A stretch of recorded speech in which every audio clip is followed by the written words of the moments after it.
గుంటూరు జిల్లా జీజీహెచ్ వైద్య బృందం అరుదైన శస్త్రచికిత్స చేశారు. ఒక రోగి శరీరంలోని పసరు సంచిలో పిగ్మెంట్ రాళ్లు పెరిగిన బలను వైద్యులు తొలగించారు. సుమారు 10 లక్షల ఖరీదు చేసే ఈ ఆపరేషన్ ఎన్టీఆర్ వైద్య సేవ ద్వారా ఉచితంగా నిర్వహించినట్లు సూపరింటెండెంట్ రమణ తెలిపారు.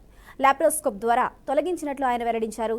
ఇది అరుదైన జబ్బుగా, అరుదైన శస్త్రచికిత్సగా డాక్టర్లు తెలిపారు. టీమ్ ఆఫ్ డాక్టర్స్ ఈ ఆపరేషన్ విజయవంతంగా పూర్తి చేశారని సర్జన్ ప్రొఫెసర్ కిరణ్ కుమార్ తెలిపారు.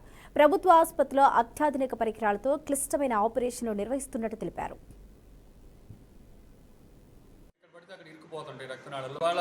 గవర్నమెంట్ జనరల్ హాస్పిటల్లో మరొక అద్భుతమైన అరుదైన ఆపరేషను జనరల్ సర్జరీ డిపార్ట్మెంట్లో డాక్టర్ వై కిరణ్ కుమార్ గారు నిర్వహించారు. ఈ patient S Kiran Kumar Akividu west Godavari district నుంచి వచ్చాడు. ఈ అబ్బాయికి జస్ట్ 20 years అట్లా ఉంటే అతను 11 ఏళ్ళప్పుడు ఇది సికిల్ సెల్ ఎనీమియా అని ఒక డిసీజ్ డయాగ్నోస్ చేశారు. మీకు తెలుసు, ఇది సికిల్ సెల్ ఎనీమియా అంటే మన రక్త కణాలు గుండ్రంగా ఉంటాయి. అయితే ఇవి సికిల్ మన కొడవల్లాగా ఉంటాయి. అవి ఎక్కడ పడితే అక్కడ ఇరుక్కుపోతుంటాయి రక్తనాళాల్లో. మాకు ఆర్థోపెడిక్ సర్జన్గా ఇవి హిప్ జాయింట్స్ కూడా పాడైపోతాయి వీళ్ళకి, అక్కడ ఇరుక్కుపోతాయి రక్తనాళాల్లో.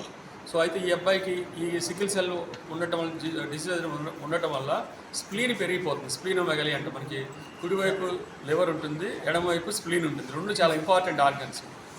ఈ స్ప్లీన్ అనేది విపరీతంగా పెరిగిపోయి చాలా పెయిన్ వస్తుంటుంది. ఈ అబ్బాయి కూడా జనరల్ సర్జరీ డిపార్ట్మెంట్కి పెయిన్ అబ్డమెన్తో వచ్చాడు. నొప్పిగా ఉందని వస్తే వీళ్ళు మనకి చక్కగా డయాగ్నోస్ చేసి మనకి ఇక్కడ సిటీ స్కాన్ అన్నీ ఉన్నాయి కదా, అట్లాగే సికిల్ సెల్ గురించి అన్నీ కూడా స్టడీ చేసి ఇతనికి స్ప్లీనోమెగలీ ఉంది. ఈ జబ్బులు ఏంటంటే, స్ప్లీనోమెగలీ ఉంటే ఆ స్ప్లీన్ తీసేస్తే ఈ ప్రాబ్లం చాలా వరకు తగ్గిపోయి కొంతవరకు అతను నార్మల్ లైఫ్ లీడ్ చేయగలుగుతాడు.